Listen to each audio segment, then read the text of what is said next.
Pemirsa, sejumlah sekolah sudah menerapkan sistem full day school, salah satunya adalah SMA Al Hasanah Jakarta Barat. Bagaimana penerapan sistem full day school di sana? Kita akan langsung bergabung dengan reporter Sadrina Evanalia dan juru kamera Muhammad Rinto. Ya, Sadrina, apa saja program pendidikan full day school di SMA Al Hasanah? Cakri dan juga Rara, untuk program dari penerapan full day school di Yayasan Al Hasanah ini ada beberapa unit seperti di SD, SMP, SMA dan juga SMK. Ini untuk SD memang dari kelas 4 sampai dengan kelas 6. Ini pada pukul 6.30 waktu Indonesia Barat, seluruh siswa SD, SMP, SMA dan juga SMK ini masuk ke dalam sekolah pada pukul 6.30, kemudian baru pulang itu pada pukul 15.00 waktu Indonesia Barat. Sejumlah program dari pendidikan dan juga kurikulum ini diajarkan di Al Hasanah ini, bukan hanya dari kurikulum akademik seperti matematika, bahasa Indonesia dan juga mata pelajaran lainnya yang seperti biasanya ditemui di sekolah-sekolah lainnya, tapi di sini ada juga kurikulum tambahan, yaitu bagaimana penguatan dari pendidikan karakter dan juga moral seperti agama. Tadi juga kami memantau bahwa pada pagi-pagi di sini sekitar pukul 8 atau pukul 7 SD, kemudian SMP, SMA, dan juga SMK ini bergantian. Pertama-tama harus diwajibkan dulu untuk melakukan sholat duha berjamaah, kemudian dilanjutkan dengan tadarus dan juga mengikuti sejumlah ceramah di sholat duha tersebut, kemudian baru dilanjutkan ke pendidikan ataupun belajar mengajar pendidikan akademik seperti matematika dan pelajaran-pelajaran lainnya. Baru nanti pada pukul 15.00 waktu Indonesia Barat ini dilanjutkan kepada ekstrakurikuler sesuai dengan kemampuan ataupun keinginan dari para siswa-siswa di sini. Untuk mengatasi kejenuhan dan juga kelelahan, biasanya ini para pelajar ataupun para siswa membutuhkan waktu yang cukup lama, hampir 8 jam untuk belajar begitu. Tentunya ini membuat kelelahan dan juga kejenuhan. Di sini pada pihak sekolah menstrategikan bahwa pelajaran-pelajaran, ada beberapa pelajaran-pelajaran yang praktik di lapangan dan tidak selalu belajar di dalam kelas, sehingga di sini tidak membuat para siswa ini bosan. Cakri dan juga Rara. Lama pola full day school ini diterapkan di sekolah Al Hasanah? Dan tanggapan siswa di sana juga seperti Cakri apa? dan juga Rara, untuk penerapan Cakri dan juga Rara, untuk penerapan dari full day school di Yayasan Al Hasanah ini memang sudah dilakukan sejak tahun yang sekitar tahun 80-an. Ini bukan hal baru bagi mereka ataupun Yayasan Al Hasanah di sini. Dan terkait dengan tanggapan, saya sudah bersama dengan dua orang. Di sini ada Nasir dan juga Rizka ya. Nah, saya pertama ke Nasir dulu. Nasir, bagaimana sih tanggapan dari Nasir sendiri terkait dengan penerapan full day school? Menurut saya pribadi sih, saya setuju dengan diadakannya full day school. Karena dengan diadakannya full day school, siswa dan siswi dapat mengisi waktu luang dengan yang lebih bermanfaat, dengan belajar khususnya. Dan jika tidak diterapkan yang full day school, mereka otomatis akan membuang waktu dan mengisi waktu dengan hal yang tidak bermanfaat, seperti mereka nongkrong, jalan-jalan, atau main ke rumah teman yang tidak ada tujuannya sama sekali. Kita langsung ke Rizka. Tadi kan kalau Nasir setuju. Nah, Rizka seperti apa nih tanggapannya? Kalau menurut saya sih kurang setuju, karena dengan diterapkannya full day school, seorang siswa akan kurang bersosialisasi di lingkungan rumah dan di lingkungan keluarga, dan seorang siswa tidak akan bisa melihat apa yang ada di sekitar lingkungannya, karena seorang siswa tersebut hanya fokus kepada satu pelajaran, yaitu pelajaran sekolah. Dan seorang siswa juga manusia yang butuh waktu untuk menjernihkan pikirannya dan waktu untuk beristirahat. Berarti ada kejenuhan dan juga kelelahan berarti ya. Nah, ini untuk Mas Nasir atau Nasir ini bagaimana sih mensiasati, kan selama ini sudah full day school kan sekolahnya. Bagaimana mensiasatinya? Ya karena emang udah biasa di Al Hasanah, ya kita sih nerima-nerima aja sebagai muridnya. Ya dinikmatin aja, yang penting kita dapat belajar dengan baik aja. Kayak tidur cukup atau seperti apa? Kalau misalkan ini kan cukup lelah ya? Iya.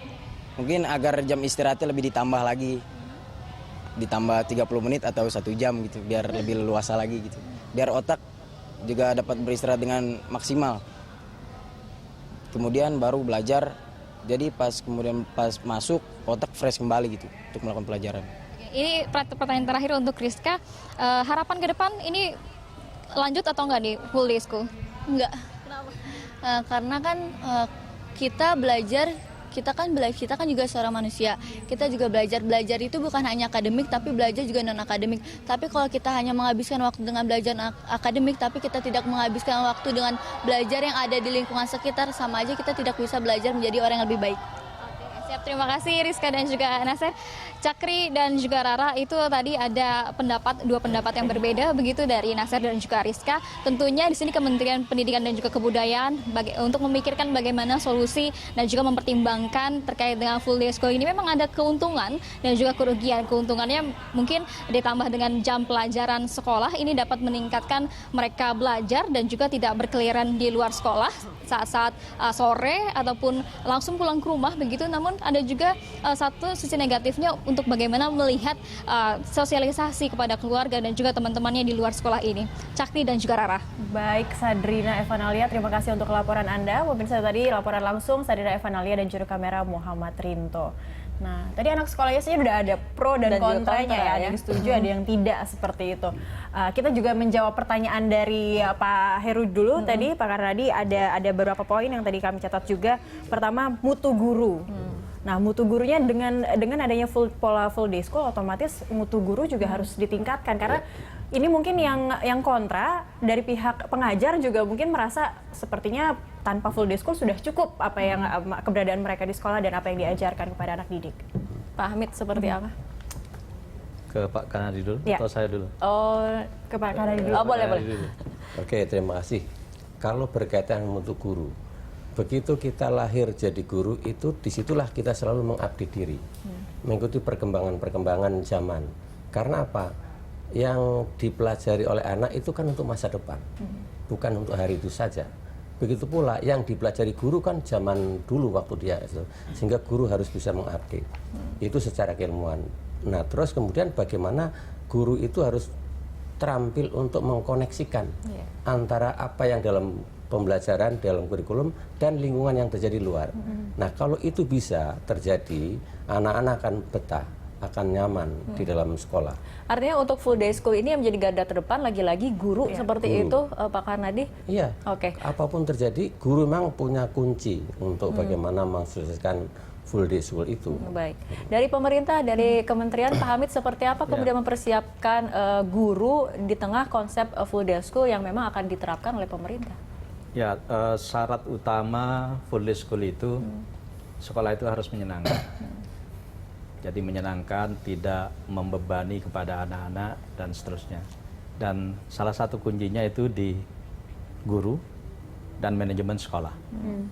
Jadi seperti tadi Pak Kanadi sampaikan, kalau gurunya tidak bisa membuat situasi yang menyenangkan di sekolah, pasti anak-anak itu tidak akan betah untuk belajar sampai seharian. Tetapi kalau suasananya menyenangkan, ya interaksinya bagus, kemudian cara pembelajarannya itu tidak monoton, ya saya yakin anak-anak itu akan betah. Bagaimana pemerintah kemudian memastikan bahwa guru ini ataupun sekolah ini bisa membuat suasana belajar yang juga nyaman dan menyenangkan? Ya, kita kan sekarang menyiapkan semua itu. Jadi gurunya kita latih, kepala sekolahnya kita latih, ya sesuai dengan yang kita harapkan.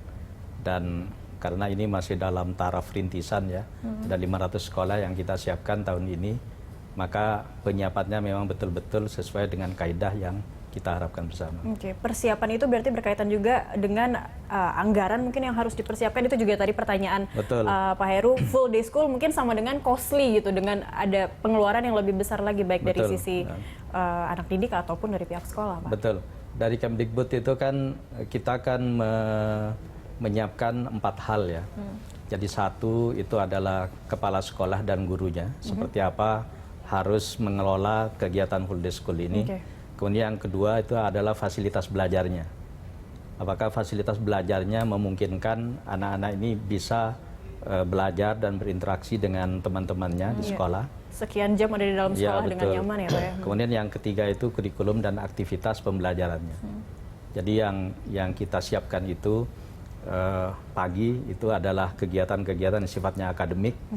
Kemudian siang, ya sampai sore itu kegiatan-kegiatan yang sifatnya rekreatif ya, kesenian, olahraga dan seterusnya gitu. Sehingga anak-anak itu tidak akan merasa jenuh ya, dari pagi sampai sore itu kegiatan yang sifatnya akademik itu pasti tidak mungkin. Tapi kalau misalnya berbicara jenuh Pak, tadi kalau kita lihat contohnya ada yang bilang full day school mau dilanjutkan nggak katanya Ya, gitu. itu kan ada satu anak yang menyatakan seperti itu, anak yang lainnya kan tidak gitu ya. Tapi ini Pak mengenai interaksi juga ketika kemudian jam di sekolah diperpanjang durasinya, ini kan artinya membatasi juga interaksi seorang anak misalnya dengan keluarga atau dengan lingkungan sekitar, bagaimana? Saya kira akan gini ya, kalau sampai jam 4 itu saya kira cukup lah. Toh juga dengan kurikulum 2013 itu kan anak-anak itu kan belajarnya sampai 2:30 kan, sampai 2:30 sampai jam 3 gitu. Toh juga itu tetap bisa dikelola dengan baik ya oleh sekolah ya. Tentu sore sampai malam kan dengan orang tua kan itu masih ada waktu lah untuk berinteraksi. Apalagi nanti full day school ini kan 5 hari ya, jadi Sabtu Minggu itu semuanya untuk keluarga lah gitu. Nah dengan ini jamnya sebenarnya sudah ditentukan oleh dari Kemendikbud sendiri Pak, dari jam berapa sampai jam berapa, harus sampai jam 4 atau ada kebebasan dari pihak sekolah yang penting memenuhi berapa jam untuk full day school? Kita menyiapkan beberapa alternatif ya, beberapa alternatif sehingga itu nanti bisa dipilih. Toh ini kan juga masih dalam taraf uji coba yang akan kita lakukan. Nah, mana yang paling efektif, yang paling memungkinkan, nah itulah nanti yang akan kita terapkan. Dan mungkin yang jadi pertanyaan, apakah kalau full day school berarti 5 hari dalam seminggu atau tetap dari Senin sampai Sabtu seperti itu? Ya. Kita memang arahnya 5 hari dalam seminggu.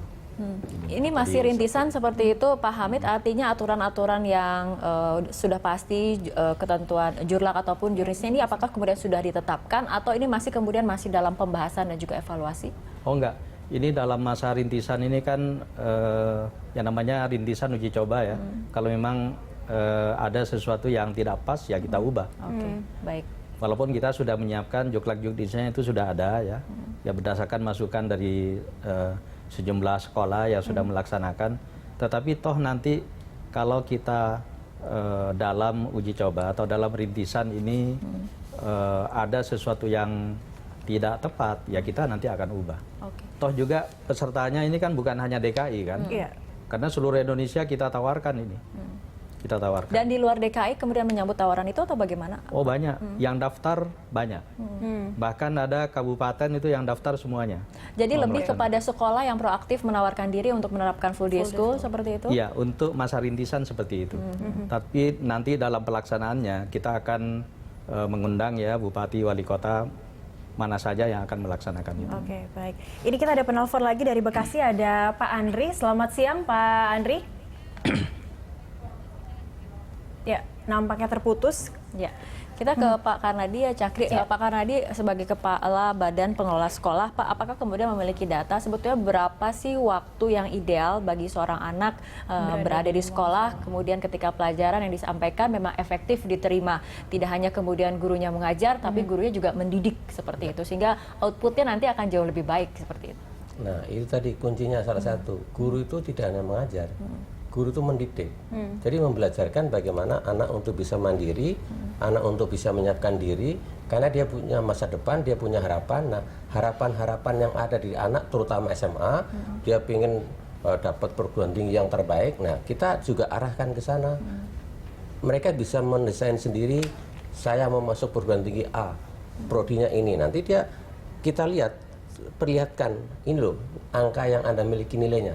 Dari situ dia bilang, kalau begitu masih jauh Pak, masih jauh. Bagaimana mengajar untuk ke sana? Itu secara akademik. Tapi kalau itu digeber akademik terus, anak bosan.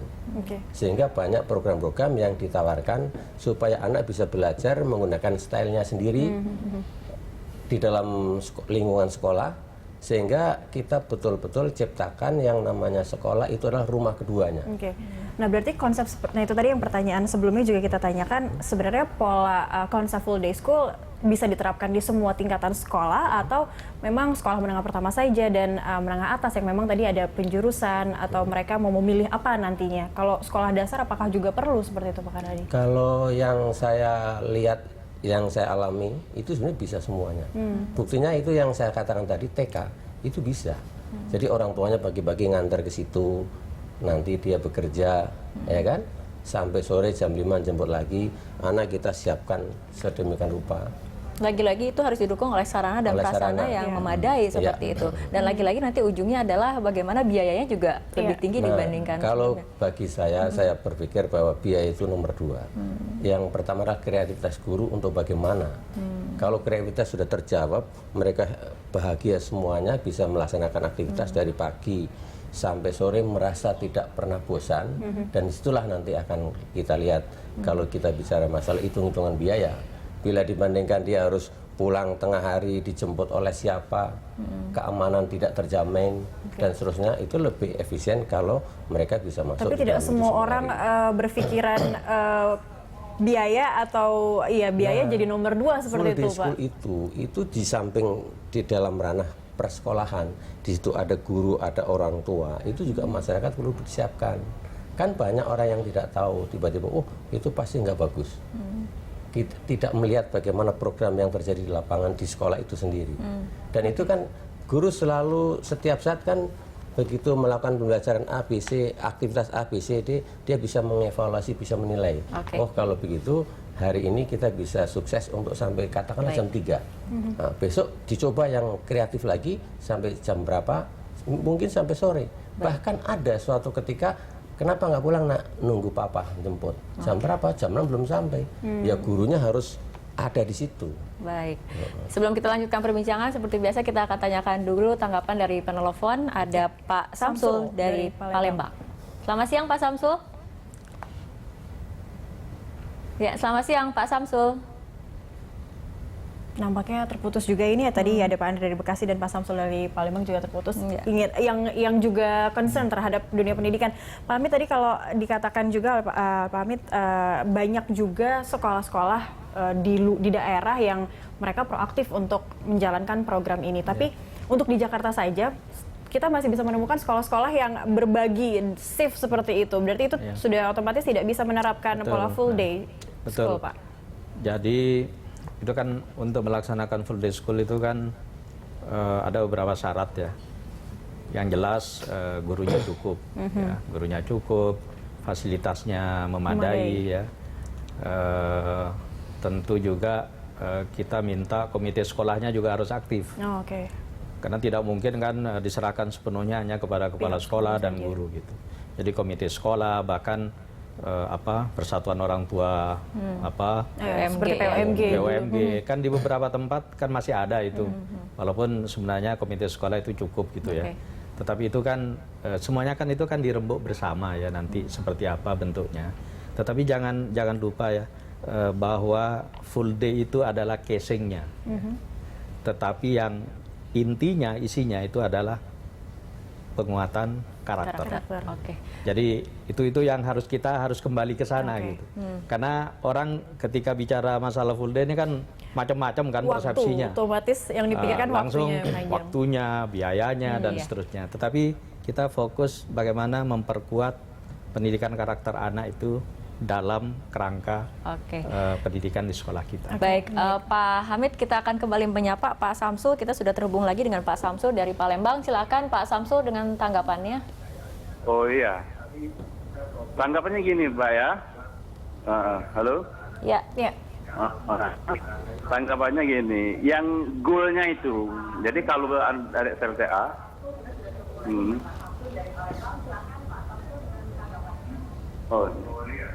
Assalamualaikum.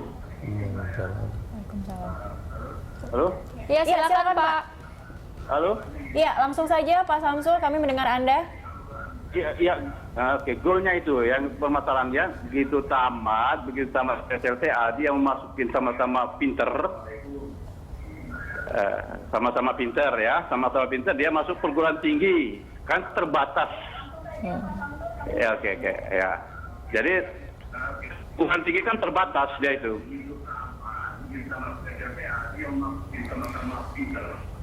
Iya Pak Samsul, silakan langsung ke intinya. Iya. Itu kan terbatas. Nah, jadi gimana itu?